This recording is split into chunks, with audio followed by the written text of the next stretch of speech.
ଜୟ ଜଗନ୍ନାଥ। ତ ଆଜି ଆମ ଗାଁ ପଞ୍ଚାୟତଠୁ ହବ ଏଇ ବ୍ଲକଟି ଷ୍ଟାର୍ଟ। ତ ଶେଷ ଜାଗା ଦେଖିବେ।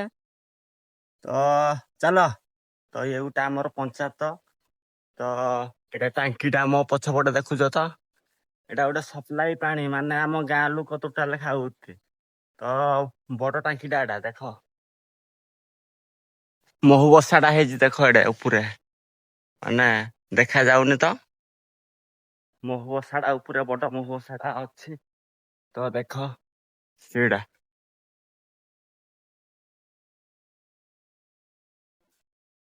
ଏ ଭାଇ ବଡ ପାଣି ଟାଙ୍କିଟା, ଆମ ସପ୍ଲାଇ ପାଣିଟା ଆମ ଗାଁ ମାନେ ଟୋଟାଲ ଖାଉଛି।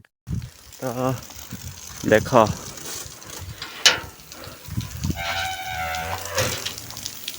ଦେଖ ଭାଇ କେମିତି ପାଣିଟା ଆସୁଛି, ମାନେ ଗାଧୋଉଛି ଆମେ ବି ଗାଧୋଇ ଆସୁଛୁ। ତ ପାଣିଟା ଦେଖ କଳା, ଏନି ଟାଇମ୍ ଚାଲୁଛି। ଆମ ଗାଁକୁ ପାଣି ଦିନେ ଛାଡି ଦିନେ ଯାଉଛି, ହେଲେ ଏଠି ଏନି ଟାଇମ୍ ଚାଲୁଛି ପାଣି। ତ ଦେଖ, ଦେଖୁଛ ତ।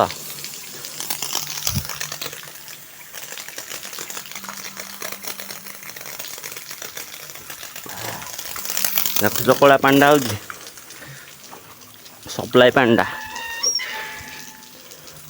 ଚାଲ ଯିବା ସିଆର ପଟକୁ। ତ ଦେଖ କୋଉ ଭଳିଆ ଜାଗାଟା ତ, ମାନେ ତ ଆମ ପଞ୍ଚାୟତର ଏମିତି କିଛି ଆଉ। ତ ସବୁ ଲୋକ ବତା ପାଉଛି, ସବୁ ମାନେ ଏଇଠି ଯାହା ସୁବିଧା ସବୁ ଏଇଠିକି ଆସୁଛନ୍ତି। ତ ଦେଖ ପଞ୍ଚାୟତଟା ଏଇ ବହୁତ ବଡ ପଞ୍ଚାୟତ। ଆମ କୌଣସିଗାଁର ବଡ ଗାଁକୁ ବଡ ପଞ୍ଚାୟତ, ବହୁତ ବଡ ପଞ୍ଚାୟତ। ହଉ ଚାଲ ଯିବା ସେପଟକୁ। ଯେମିତି ଦେଖିପାରୁଥିବେ ମୁଁ ପଞ୍ଚାୟତରୁ ପଳେଇ ଆସିଛି, ମାନେ ପାଣି ଟିକେ ପିଇବାର ଥିଲା ଏ ଭିତରକୁ, ସେଇଥିପାଇଁ ଯାଇଥିଲି। ତ ବହୁତ ଜୋରେ ଗରମ ଲାଗୁଛି, ତ ହେଟେ ରହିପାରିଲିନି, ଏଠିକି ପଳେଇ ଆସିଲି। ତ ବହୁତ ଜୋରେ ଗରମ ହଉଛି ନା। ତ ଦେଖ ଆମ ଗାଁ ସ୍କୁଲ ଠିକି ପଳେଇ ଆସିଛି। ତ ଆଉ କିଛି ସମୟ ପରେ ଖେଳ ହବ ଏଠେ ନା, ଦେଖ ପଡିଆଟା ସେପଟେ। ତ ଖେଳ ହବ, ସେଇଥି ଯୋଗୁ କହିଲି ଏଇ ପଞ୍ଚାୟତ ଭିତରେ କାହିଁ ବଇବି, ତ ଚାଲ ପଳେଇବି ହେ ପଡିଆକୁ ଆଉ।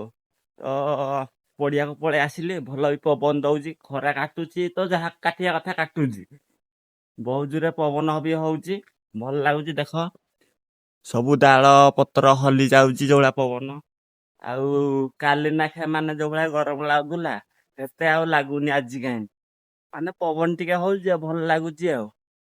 ତ ଦେଖ ସେପଟେ, ମାନେ ବାଛୁରୀ ଗାଈ ଗୁଡାକ ଶୋଇତି ଦେଖ। ତ ସେପଟୁ ମୁଁ ହେତୁ ଏପଟକୁ ପଳେଇ ଆସିଲି। ତ ଆମ ସ୍କୁଲଟା ତ ଏଇଟା ଆମ ଗାଁ ସ୍କୁଲଟା, ଏଇଟା ଆମର ପିଲାଦିନ ବି ବିତିଛି ଡିଆଁ କୁଦାରେ। ତ ଏଇଠି ବସିବୁନୁ ଆଉ ଗୋଟେ ବସିବୁ, ତ ଭଲ ଥଣ୍ଡା ଲାଗୁଛି ବି। ତ ହେ ସ୍କୁଲ ଭିତରକୁ ପୁଣି ଥରେ ଆସିଛି ହାରି। ତ ଦେଖ ଆମର ସେପଟେ ଗାଁଟା, ଯୋଉପଟୁ ମୁଁ ଆସିଲି। ଏପଟେ ଆମର ଗୋଟେ ବଡ ଗାଁ ଅଛି। ତ ଆମ ଗାଁଟା ବହୁତ ବଡ, ଛୋଟ ବୋଲି ଭାବିବନି। ଏପଟକୁ ଯିବ 1 କିଲୋମିଟର, ଏପଟକୁ ଯିବ 1 କିଲୋମିଟର, ହେଇ ଆମେ ମଝିରେ ଅଛୁ। ବହୁତ ବଡ ଗାଁଟା, ମାନେ ମୁଣ୍ଡ କାମ ଦବନି ଭାଇ, ବଣା ହେଇଯିବ ଆମ ଗାଁ ଭିତରେ ପଶିବ ମାନେ। ବହୁତ ବଡ ଗାଁଟା। ତ ବହୁତ ଜୋରେ ଖରା କାଟୁଛି, ତାହେଲେ ଛାଇ ଜାଗାଟା ଦେଖିକିନି ବସିବା। ମାନେ ଦେଖ ହୋ ଭାଇ କି ଖରାରେ। ତ ଖରା ଟିକେ ଟିକେ କମି କମି ଆସିଲାନି, ତ ସେ ପଡିଆରୁ ଏପଟକୁ ପଳେଇ ଆସିଛି। ଆଜି କେହି ପିଲା ଖେଳିବେନି ପଡିଆରେ, ତ ପଳେଇ ଆସିଛି ଗୋଠ ଆଡେ ଆମର। ଯାହାକି କୋଠ ବୋଲି କହିଛି ଆମ ଗାଁର ଗୋଟେ। ତ ମୁଁ ସେଇଆଡେ ପଳେଇ ଆସୁଛି, ବହୁତ ଥଣ୍ଡା ଲାଗୁଛି ଇଆଡେ ବି। ତ ଆମ ଗାଁର ଯୁଗ ବାହିନୀ, ବିଜୁ ଯୁଗ ବାହିନୀ ଦେଖିବେ କେମିତି, ତ ଦେଖ।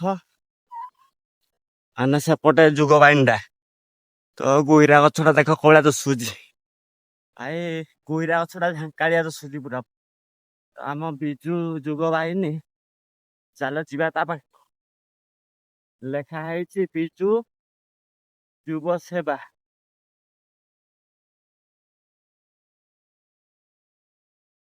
ତ ଆମ ଗାଁର ଏମିତି କିଛି ଆଉ। ତ ଦେଖିପାରୁଥିବେ ତ ଆମ ଗାଁର ଯୁଗ ବାହିନୀଟା, ମାନେ ଏପଟେ ସାରୁଖାନର ଫଟୋ ଅଛି, ସାବୁନଟା ଧରିଛି ଲାଇବୟର। ତ ଲେଖା ହେଇଛି ବିଜୁ ଯୁବ ସେବା କେନ୍ଦ୍ର କୁମୁସି। ତ ଏମିତି କିଛି ଆଉ ଆମ ମାନେ ଏଇଟା ଗାଁ କାନ୍ଥରେ ହେଇପାରିଲାନି, ମାନେ ଗାଁ ବାହାରେ ଗାଁ ଭିତରେ ଆମର ଅଛି, ମାନେ ଆମ କୁମୁସି ଜାଗାରେ ଅଛି, ମାନେ ତ ଇଏ ଟିକେ ଦୁରିଆ ହେଇଗଲା ଆଉ। ତ ତଥାପି ଭଲ ଅଛି, ସୁବିଧା ବି ବର୍ଷା ବୁର୍ଷି ହେଲେ ଯିଏ ମାନେ ଅଲଗା ଲୋକମାନେ ବି ରହିପାରିବେ ଏଠା। ବାରଣ୍ଡା ତିଆରି ହେଇଛି ବି ଦେଖ, ସବୁ ତିଆରି ହେଇଛି। ତ ସାଇକେଲ ଚଲେଇ ଚଲେଇ ଯାଉଛି ତମମାନଙ୍କ ପାଇଁ। ତ ଦେଖ କୋଉ ଭଳିଆ ମାନେ ଆମ ଜଙ୍ଗଲଟା, କୁମୁସି ଗାଁର ସେପଟେ ଜଙ୍ଗଲଟା ବହୁତ ବଡ଼ ଜଙ୍ଗଲଟା। ଏଇ ଜଙ୍ଗଲ ଭିତରେ ଆପଣମାନେ ହଜିଯିବ, ବହୁତ ଜଙ୍ଗଲ ବଡ଼ଟା। ହଁ ତମମାନେ ବି ଦେଖିଦିଅ ମୋର ଅଗଲି ଭିଡ଼ିଓରେ ଜଙ୍ଗଲରେ ଭିଡ଼ିଓ ବନଉଥିଲି, ଜଙ୍ଗଲରେ ବ୍ଲଗ୍ କରୁଥିଲି। ତ ଏପଟ ସେପଟ ନାଇନ୍ ଜଙ୍ଗଲଟା, ସେପଟେ ବି ଗଲେ ଏଇ ଜଙ୍ଗଲରେ ପହଞ୍ଚିବ। ତ ମୁଁ ଭାବିଲି ଆଇ ତ ପିଲା କେହି କ୍ରିକେଟ ଖେଳିବେନି, ତ ପଳେଇ ଆସିଲେ ଇଆଡ଼େ। ତ ଆଗ ମୁଁ ପିଇଲି, ଦେଖିଲ ତ ଫାଷ୍ଟ ଥର ମୁଁ ଆଗ ଗଲି ଛେକ ଆଡ଼େ ଯାଇଥିଲି। ଛେକ ଆଡ଼ୁ ଆସିନି ପଞ୍ଚାୟତଟେ ପାଣି ପିଇଲି, ତାପରେ ଆସିଲି ହାରି ଆମ ପଡ଼ିଆଠିକି ପିଲା ଖେଳିବେ। ହେଠୁ ଫୋନ୍ କଲି ପିଲାକୁ ଯେ ପିଲା କହିଲେ ଆଜି କେହି ଖେଳିବେନି। ତ ମୁଁ କହିଲି କାହିଁ ହେଠେ ବସିବି ବେକାରଟାରେ, ଖରା ତ ଟିକେ କମି ଯାଇଛି, ତ ପଳେଇବି ଯାଉଛି ଜଙ୍ଗଲ ଆଡ଼େ। ଭାଇ ମୋର କାମ ଅଛି ଜଙ୍ଗଲରେ ଟିକେ ଆସୁଛି, କାହିଁକିନା ଆମେ ତ ଗରିବ ଲୋକ, କାଠ ଥୋଇ ଦେଇଛି ତାକୁ ଯାଇକିନା ଆଣିବାକୁ ପଡ଼ିବ। ଆଉ ତ ପିଲା ଆଜି କେହି ଖେଳିଲେନି।